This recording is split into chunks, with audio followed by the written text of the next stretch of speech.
We're going to demonstrate how you can do cinematic physics inside of Blender and export that to a compilable armature and mesh that can be put in most video games. In this case, we're going to set it up for the source engine.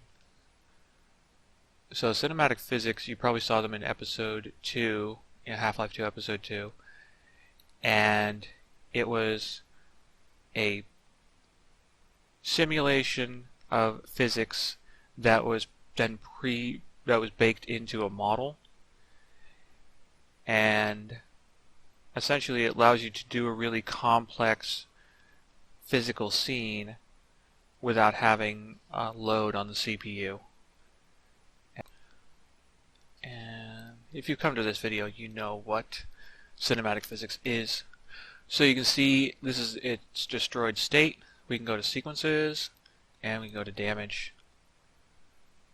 So this physics was simulated inside of Blender, and then all of these are bones. These are about 125 bones in a single armature, and then this model is a single mesh with 125 vertex groups.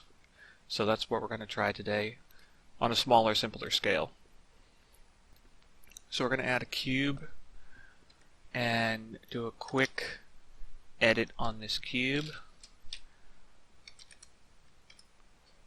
I'm going to scale it on the Z and scale it on the Y, and then anytime you scale something or you modify an object in object mode, you need to hit Control A and apply that. So we apply the scale, or else we'll have issues later. And then let's move its location to, there we go. Now we're snapped to the grid, and we want to make sure that our origin is in the center of this object, which it currently is. Let's move this up.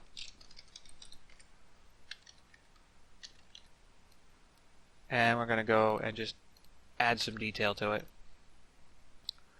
Okay, so that gives us an even bevel around the face. And it keeps our object origin where we had it before, which is what we want. Let's select everything and create a vertex group.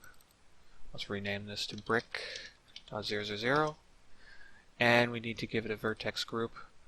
We're going to call it capital B bone.000, and we're going to assign all of the vertices in this object.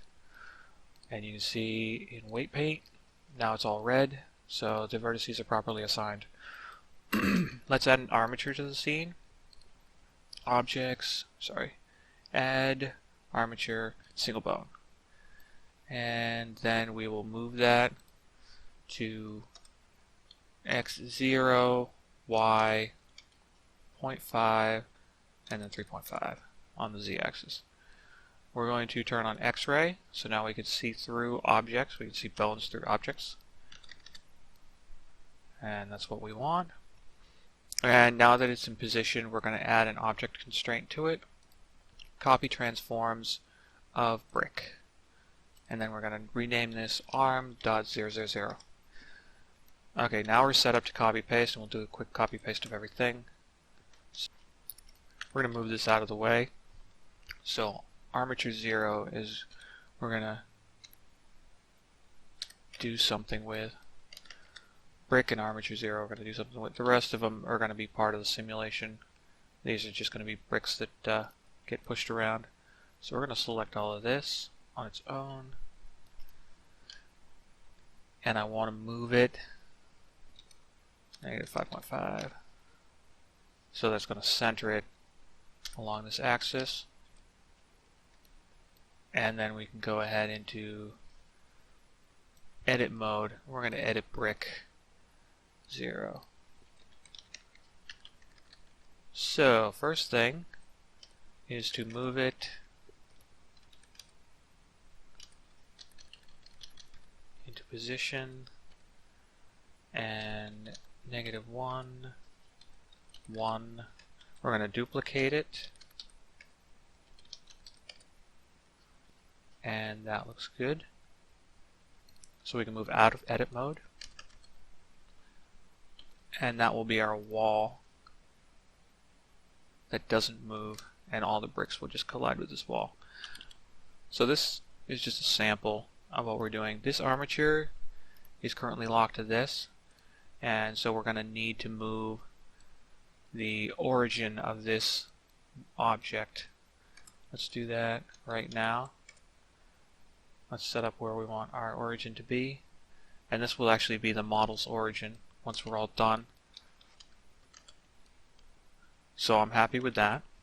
Let's add a plane, and I'm going to set up the plane at 0. We're going to scale the plane so that it covers, this will be our ground, and then anytime you scale in object mode, you have to apply it. Let's add another object. Add a mesh UV sphere. This will be our collider. So again, this will be at 0. Let's move it up a bit, move it back, scale it. We're just going to look at it and make sure that it covers all the bricks. I want it to interact with all 16 of these objects. That looks good to me. And let's bring it back. And the first thing that we're going to do is we're going to keyframe this. So put it here, roughly. Start at 0, end at 250. Doesn't matter where you start, just make sure you're starting at your start position. And hit I, keyframe location. And let's move forward a few frames. Let's move to 45. And then we're going to push that forward. And keyframe our location there.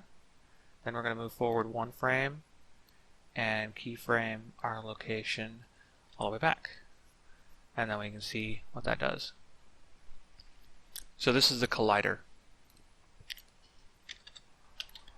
Now we need to start adding these into the rigid body world. And we can bring up our tools menu and go to physics. For the ground, we're going to add a passive. Then we'll go over into properties, passive, mesh, base mesh. That's all that has to be. We can hide it now. This, we're going to apply the scale. Remember, anytime you change the scale, you have to apply it. We're going to add active. It's going to be animated. It is not a dynamic object. Its shape is going to be a sphere. And we're done. That's all that has to be. Now let's click on this wall. We're going to add passive. It is a passive object, it is a mesh, and it has a base mesh. And we're done. Actually, let's bring that back. It's got a sensitivity margin here. I want to set that sensitivity to 0. I want it to collide with the base mesh as it is. I don't need any margin around that mesh. So we can go ahead and hide that. And then we're going to hide the armatures real quickly and just select all the bricks and start modifying them. It won't add any data, it won't change any settings. If you add armatures to the rigid body world, it'll just tell you, it'll give you an error. But I'm just doing this to make it look nice and clean. So we're going to select all of these, add active. Now they're all active dynamic elements in the world. We're going to calculate their mass, and we're going to make them a stone. Then we're going to make them a box. Now you can see only one of them changed because this is the last selected one. So technically this is the only active one that we're changing the settings on. But if we, except for when we calculate the mass, if we go ahead and right click on it, copy to selected, so you can see all of these have the same mass, and now they all have the same bounding boxes. That's what we want. We're going to set their damping to 0.4, and this will just make sure that they don't fly around wildly. And enable deactivation and start deactivated. So copy to selected, and again copy to selected. So enable start deactivated means that they won't start moving until something hits them. And that's exactly what we want. We don't want them moving around or shaking or jimmying or doing anything crazy until our collider comes and hits them. I'm going to click on the ground and I'm going to set the friction to 1. And then let's go ahead and test this out, see how it looks. Our collider comes in and things are way too dynamic. So let's go back and change our keyframe. We're going to delete the first keyframe. So we can go Control K to select a keyframe and then delete it. And then we're just going to move this guy to here. We're going to move him a little bit closer. And that's going to slow him down. And now you can see he's moving much slower. Still a little bit too fast. So we're going to do this from the opposite end. We're going to box select these keys and hit G and move them. Let's try this one. Much better.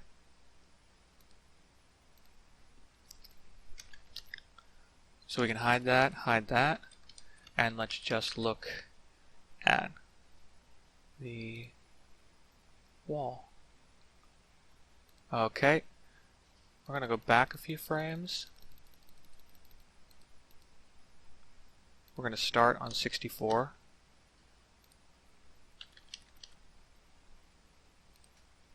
We're going to end on 140, and then now we can watch it in a loop.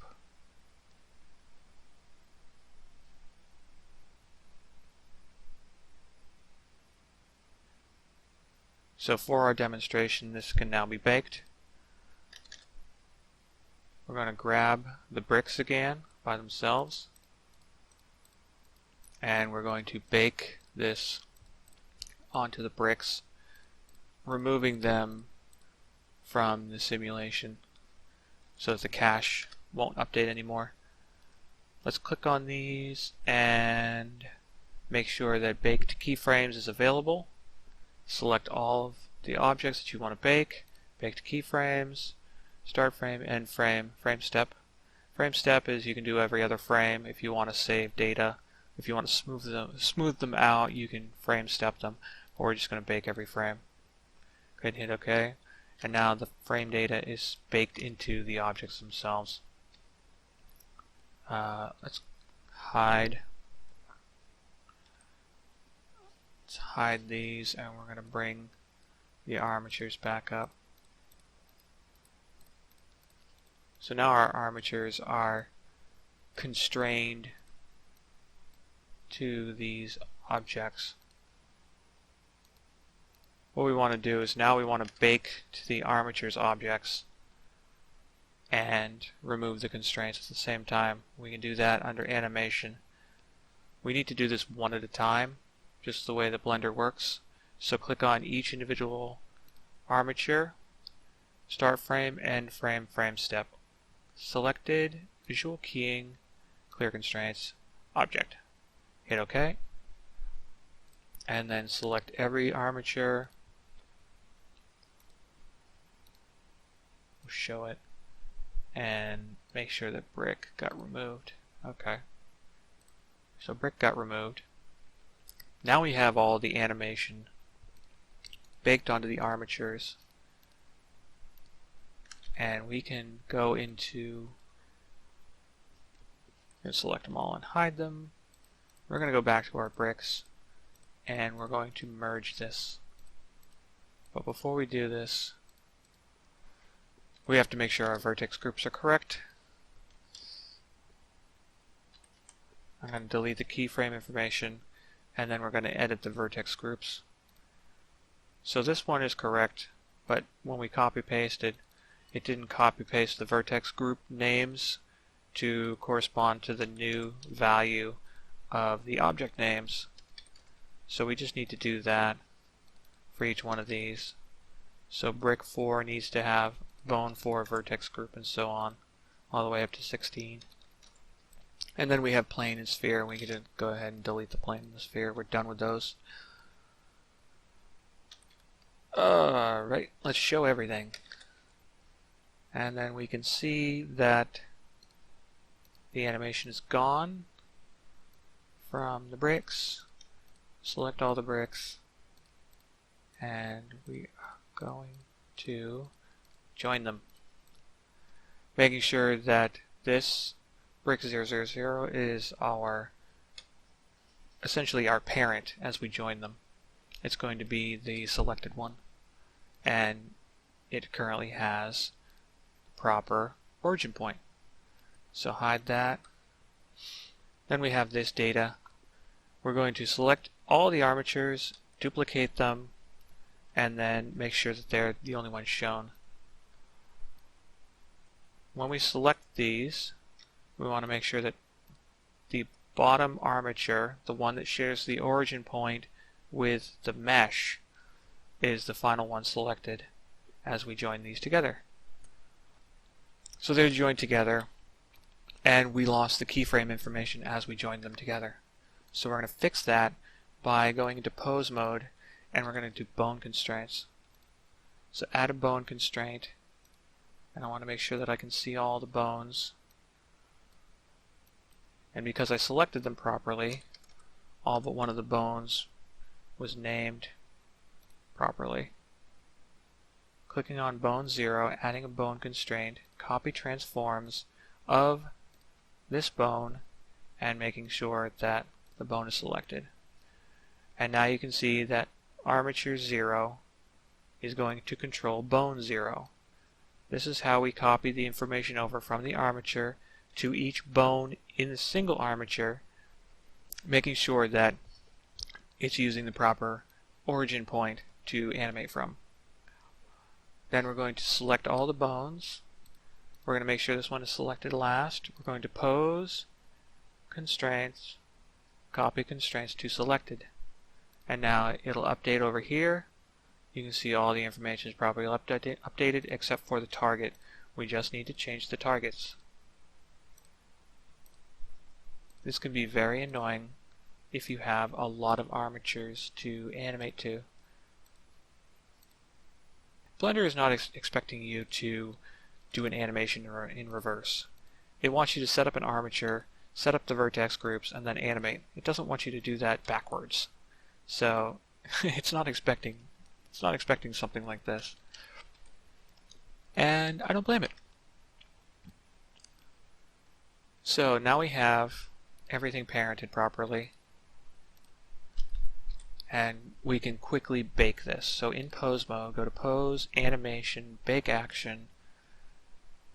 We can make sure we're in pose mode, so bake data to pose, clear constraints, visual keying only selected, and everything else here is automatic. Hit OK. Now it is copied over. And we can verify this by exiting pose mode, show everything. We're going to hide this armature after calling it final. So hide final, hide brick wall. Delete these. Go into brick wall. Add a constraint. Add a modifier, armature modifier, and select final. And there it is. So physics simulation data baked to a single armature with 17 different bones controlling a single mesh. It's pretty cool, and this is exportable.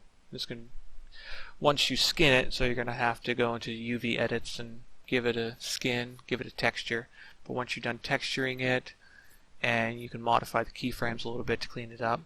But this is all done. This is ready to be exported to any engine, and in our case, we're going to export it to the source engine. So I can quickly show you my export data, just to give you an idea of what a QC file looks like. Let's open up. Let's go to prop source, James Castle, and castle battlement damage. Go ahead and open this up. So you can see the sequence. We had an idle action. So after the last frame, let's go to 140. What you want to do is you want to export this frame as an action, and possibly export the first frame. So export frame 64 as its own action, and then export the last frame as its own action, and then export the animation as its own action, and then put those in the QC file as sequences. So you can see I have an idle sequence, I have a damage sequence, I told it the frames per second that it's running at, and then the collision models. Gives you a basic idea of what you're doing. If you've never compiled a QC file, if you've never built one before, you can Google it, and there's a lot of information on the Source Developer Wiki. So I'll exit that, and there you go. If you have any questions, go ahead and post them below. I'm relatively new at this, but I'm teaching myself, and I just wanted to learn how to do cinematic physics within, some of the older source engines. This is compatible with Half-Life 2 engine from 2007, 2009, 2013. It's compatible with all versions of Source. So go ahead and try it yourself.